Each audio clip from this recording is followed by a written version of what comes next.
to make a 5D versus 5D Mark II comparison video. Doesn't sound so hard, and that was the plan, which I ultimately executed, but good grief was it a bumpy road getting there. I did make the choice just to let the sky blow. We didn't have any sunlight yet. I miscalculated when the sun would hit. We got over here like maybe, I don't know, an hour and 15 minutes after sunrise, but it was more like an hour and 40 minutes after sunrise that we actually got any light. But I am using this little ZENIKO mini flash. I have it turned all the way down though. You almost can't tell I'm using it, but it is helping.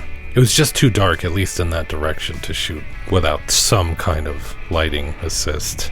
Nevertheless, even though the conditions are not ideal at the moment for photography, I do think the characteristics of the cameras are coming through just fine. And hey, it's a test, so sure, let's push the limits of the cameras a little bit. So at first I had someone randomize the photos for me, so that I wouldn't know which camera was which. Problem is, I instantly knew which camera was which in virtually every case. I just have way too much experience with the 5D Mark II. And although I have less experience with the original 5D, I've been shooting with it tons for the past couple of months now, and I'm pretty darn familiar with it. It's funny though, I used to think of the 5D Mark II as a very warm camera, but it is not at all, at least not in comparison to the original 5D. But they're both like excellent, solid, really fun, really good cameras.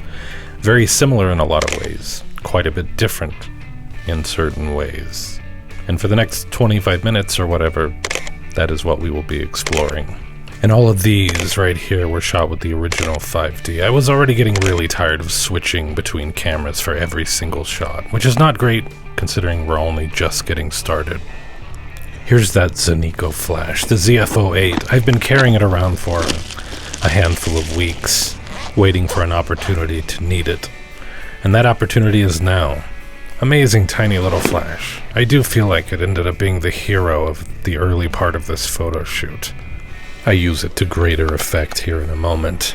So I was playing with the idea of shooting intentionally out of sync with the flash, and you wouldn't ordinarily want to do it this close. See, that looks horrible. It's just a test shot, but I'm dialing in where I want to place that line, the division between light and dark. And this is a limitation of the camera, of all cameras basically. So you're not supposed to shoot this way, but doesn't that look cool? I mean, technically I'm doing it wrong, but I suppose I love doing things wrong. I think that looks really interesting, more dynamic. But true enough, you probably wouldn't want to shoot that way at a wedding. Leaf shutter cameras can sync at any shutter speed, but the typical shutters you find in almost all cameras today all have this problem. I mean, it's only a problem in the sense that shallow depth of field is a problem. You can exploit it or avoid it, depending on your taste, as long as you understand that it's going to happen and how to control it. This series is brought to you entirely by the very, very capable 5D Mark II focal plane shutters. That's the type of shutters these cameras have. And they use two curtains that move across the sensor, but at fast shutter speeds, the second one is already closing before the first one is fully open. So it exposes unevenly. This is with the 5D. And this one, it missed focus. That was the next thing I noticed, besides the 5D being a much warmer camera. It also misses focus more often. Not really a gigantic problem, but it does happen. It's something I noticed. Misses focus more often. So here I'm using the flash in a more traditional way. I've dropped the shutter speed well below the maximum sync speed, as you do. But I'm using the flash at its lowest power setting, going for a subtle flash look, so as not to gobble up all the available light behind her. There's a lower powered model, the ZF-04, and if I owned that one, I probably would have used it in that circumstance, just to get it just a little bit more subtle still. But I was happy with the results. Amazing little flash for so little money. It charges via USB-C, small enough you can just leave it in your case, under a lens or something, until the day you need it. But I had stopped using the flash at this point, and I am underexposing intentionally to try to preserve sky detail, and also test the flexibility of the RAW files. We had been looking at straight out of camera files, now we're looking at RAW files. Not too bad. This was the 5D Mark II. I feel like we got a lot of that shadow detail back. It was ridiculously cold this morning. I was wearing a coat and scarf and winter hat. The fact that you can't tell that she's miserable most of the time is an absolute testament to her modeling abilities. So that's straight out of camera, and I'm going to edit the 5D file this time in a similar way and see how well the raw file holds up. Really well, actually. Better than I expected. Exactly on par with the 5D Mark II, which surprised me. Because the 5D Mark II shoots a bit colder, I do get the sense that the 5D files look more finished straight out of camera. So when I would edit the 5D Mark II files, I would find myself warming them up to match the 5D. So I suppose that means I prefer the look of the 5D, at least in a situation where we don't have sunlight. And these are my tools that I used on the shoot, minus one thing that I didn't know yet I was going to use. Over on the left is the flash, which I received for free. So all credibility is now lost. The 5D Mark II shoots video. Here's an example of said video. No one would describe it as sharp or crisp compared to modern video, but it absolutely has a look to it. Looks kinda great, actually. Kinda special. Maybe I need to be using it more often for video. The original 5D has no video, but if you're not interested in video, I actually see that as an advantage. The camera becomes simpler and more singular in its focus, which is kind of nice. And we have light, finally. Sunlight, thank you. And I think I prefer the Mark II in sunlight. I need to see another example to be sure. But the 5D, I have noticed 5D in sunlight on skin. Yeah, it's close. 5D is certainly not bad, but it's just a little too saturated or something. I like the slightly more neutral look of the Mark II on skin in direct sunlight. So I'm just kind of emerging from 15 months of doing JPEG straight out of camera. And I've been experimenting with these AI editing tools from Retouch4Me. I own a couple of the plugins, but today I'm trying the cloud plugin panel, where you don't have to own them. It just sends them to the cloud, retouches, gives you the layers back. Like I don't think this photo needed to be retouched. It's just that I'm kind of ramping up into portrait photography again and getting my plan together. A person could of course change settings within the camera itself to dial in the look they like. That was just a whole world of complexity I didn't feel that I would be able to tackle. But standard picture style, auto white balance, in the sun, on skin, I prefer the 5D Mark II, no question. This Retouch4Me Cloud Photoshop panel is subscription based, and I do have a 20% off link for subscriptions and the individual plugins themselves. I showed a couple of the plugins I own in greater detail in my previous video, which Willow here helped me out with as well. And I actually think we got way better photos in that previous video, at least so far, but that's my fault. Actually, that's the fault of the rigid nature of making a camera comparison video. It's just impossible to get into any kind of flow. I'm really liking these photos a lot more than the ones before we had light, but there's still something a little locked down looking about them. It's just the nature of the video we're doing, and that's unfortunate. But it was messing with my head a little bit, so getting sunlight wasn't enough of a jolt. I'm gonna try this 15mm EF fisheye lens, because that's a good idea, right? The least flattering lens ever conceived of by a human. Let's use that for a delicate portrait shoot. Makes total sense. The sunspot on the 5D Mark II looks awful. It's kind of a rainbow pattern going on. But in general, because I suppose we once again do not have sunlight on skin, I'm preferring the 5D images. I wonder if I could make something good out of one of these with a little editing.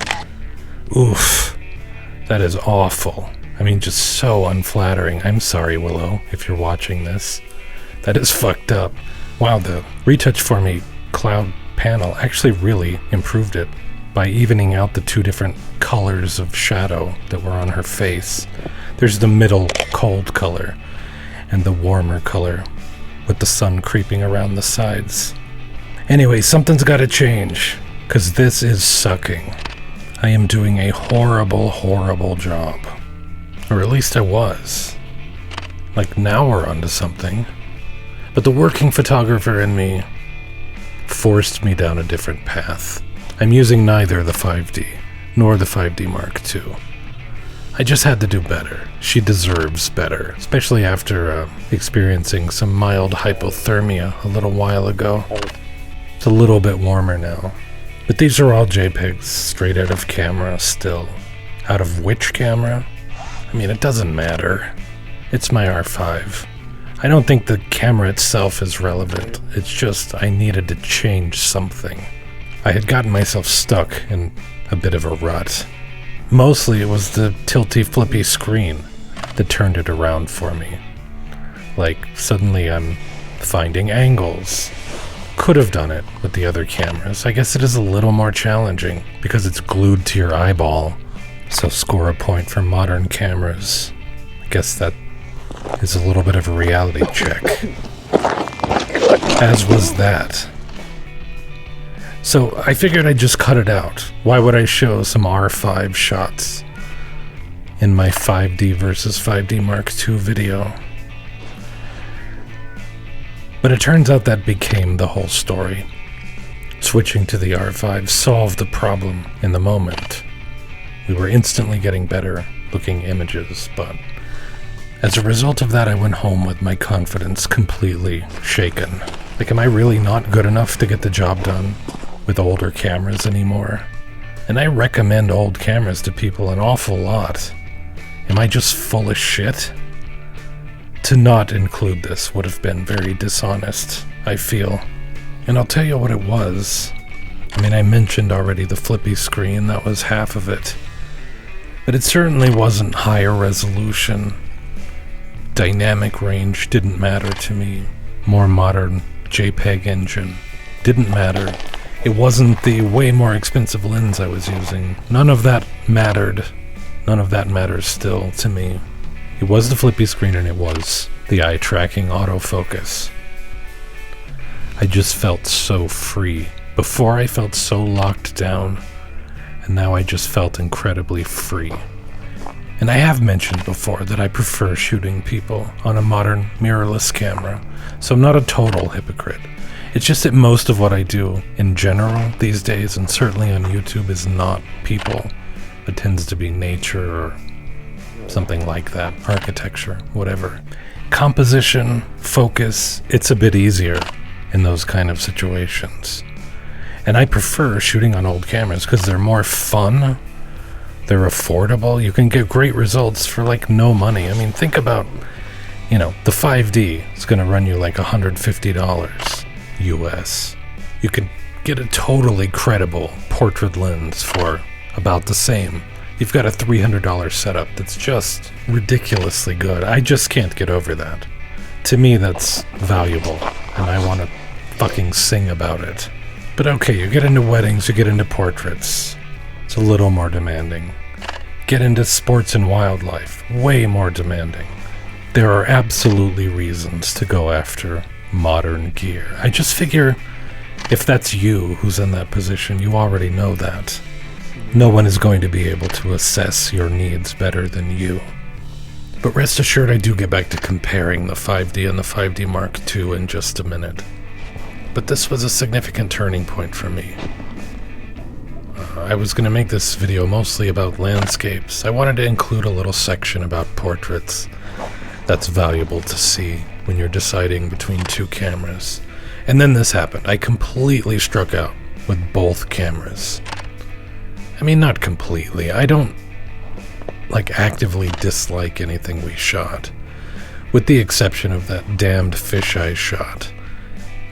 But everything was just a little stilted, as though the camera had been on a tripod, when it definitely had not been. It wasn't like a terrible crisis.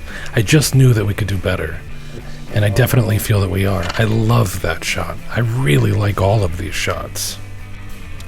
But when I tell you this was a blow to my self-confidence, I really mean that.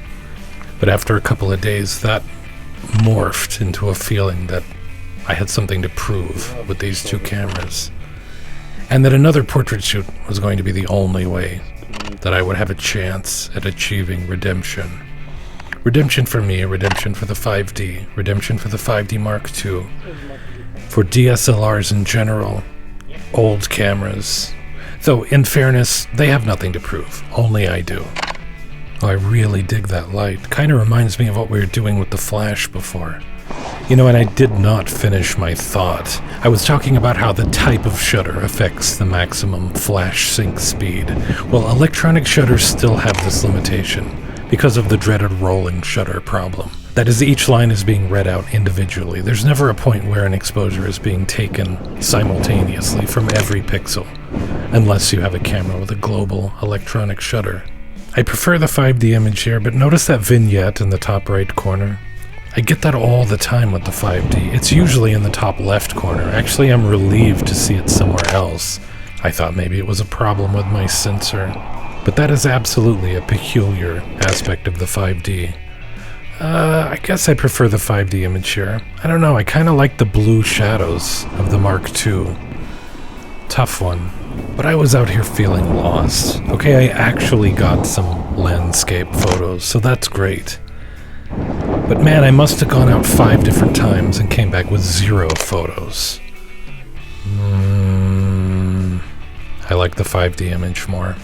There was anxiety, there was insomnia, and there was just shit weather. I had set aside an entire day to drive out of town and go shoot, and we got the worst dust storm I've ever seen in my life. I prefer the 5D image here. So the next day was going to be my day. Okay, we're doing it today. And I got out to location and I discovered that I didn't have any batteries for the 5D. They were still on the wall at home charging. That's just a 5D Mark II image. And this one will be a 5D image. I was getting really tired of switching out lenses between every single shot, dealing with the logistics of that. How could this be anything but stilted and not an accurate representation of how I would normally shoot? If I ever do anything like this again, having 2 identical lenses is a must. I have no preference between those 2 images.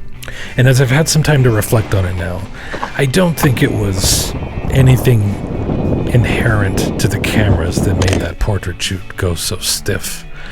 That's a 5D image. I think it was more to do with the logistics of changing out the lens between every shot or every couple of shots. It would be difficult enough just trying to match them, but when you pile difficulty on top of complication, on top of frustration, don't know about you, but I reach a point rather quickly where the bare minimum is about all I can possibly hope to accomplish. I prefer the 5D image there, due to the warmth, but I'm going to leave you now for just a minute. This is the day of the portrait shoot, the possible redemption portrait shoot. The weather has been weird all day. Like it goes from foggy to sunny to snowy to sunny again. No idea what the weather's gonna do. No idea how this is going to turn out. I just thought it would be more interesting to stop now, not knowing.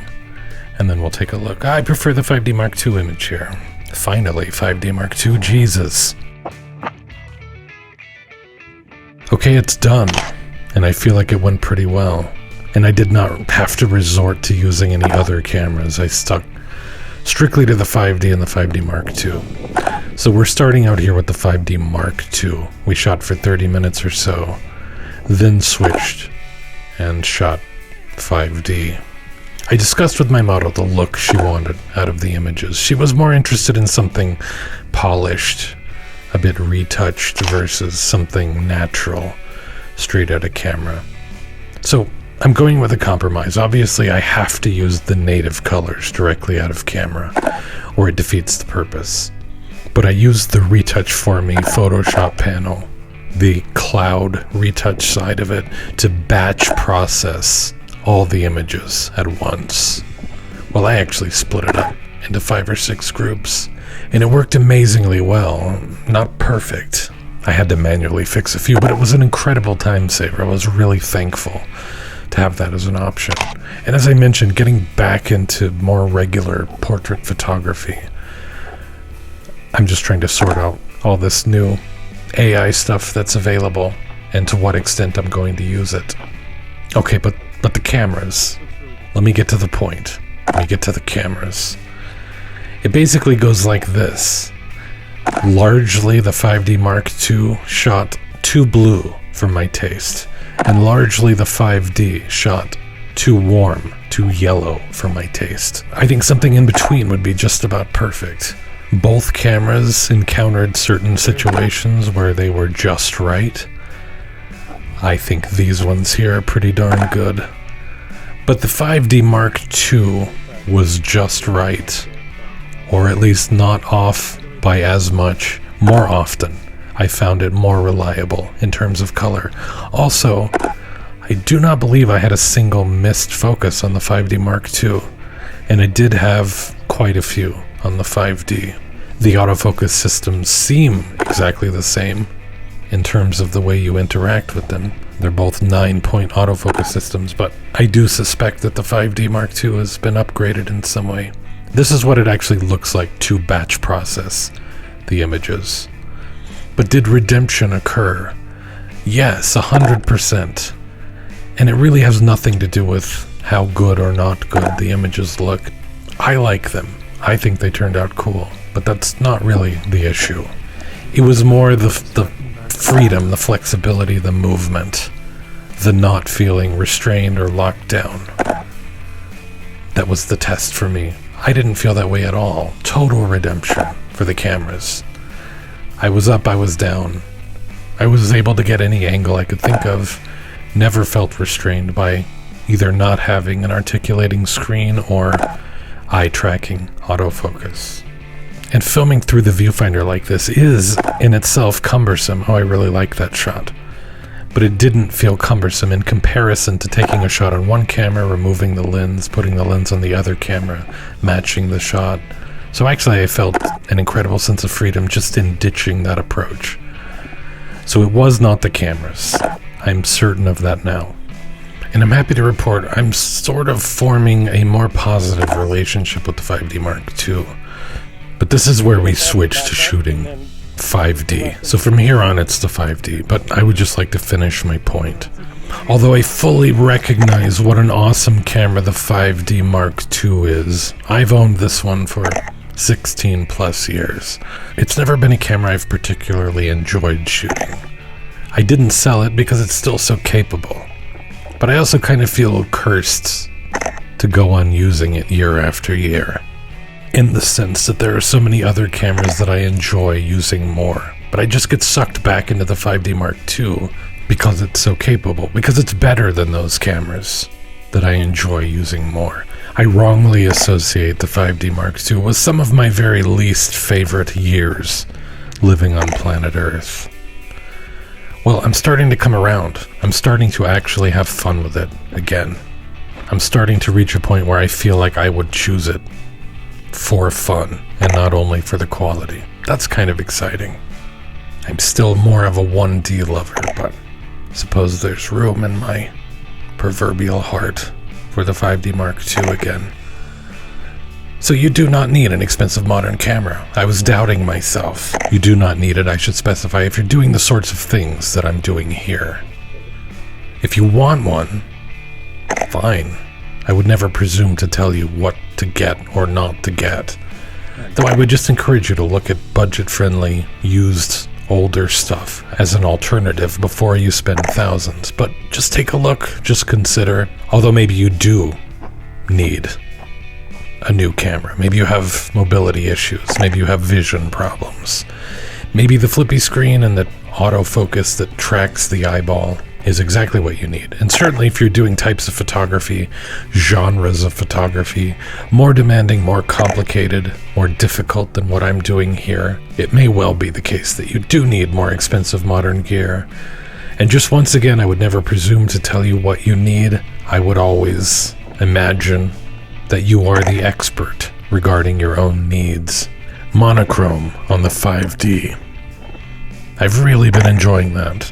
Maybe not so much on YouTube, but tons in my personal shooting life.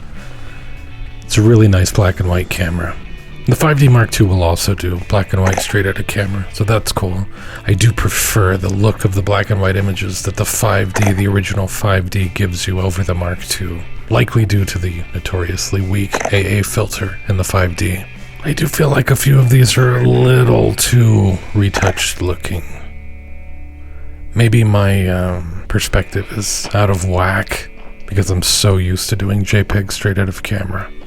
But that last series had a nice, cooler tone than some of the 5D images have, but this is just all kinds of yellow. I'm sure it would be trivial to fix in editing, but these are a little gross looking. I mean, I love the shots, I love what she's doing, but they're too yellow for my taste. 5D Mark II would have done a better job here. But understand, I'm colorblind, so if you're looking at this and you're like, that's not yellow at all, that's just the way I see it, but I don't know what the fuck I'm talking about. But, of course, normal people in normal circumstances would just edit the photo to look however they want. I have this arbitrary limitation on me right now. But before passing these along to my model, Ren, I am going to edit them a little. Remove some yellow or add some blue, whatever. So as a fun walk around and shoot whatever I happen to come across camera, or a cold winter morning portrait shoot camera, I like the 5D, maybe as a black and white camera as well. But for a general purpose portrait or pro photography in general camera, I'd go with the Mark II. It's going to be a little bit more expensive, $80, $100 more US, but I really think it's worth it. I really think it's the better camera. That's kind of sacrilege, but they're both outstanding. I'm not selling either one of them, and that was totally on the table. Doing this video was super informative to me. I can stop wondering if it's stupid to keep both cameras. It's not. They're quite a bit different, but similar enough to complement each other well. It's trivial to switch back and forth.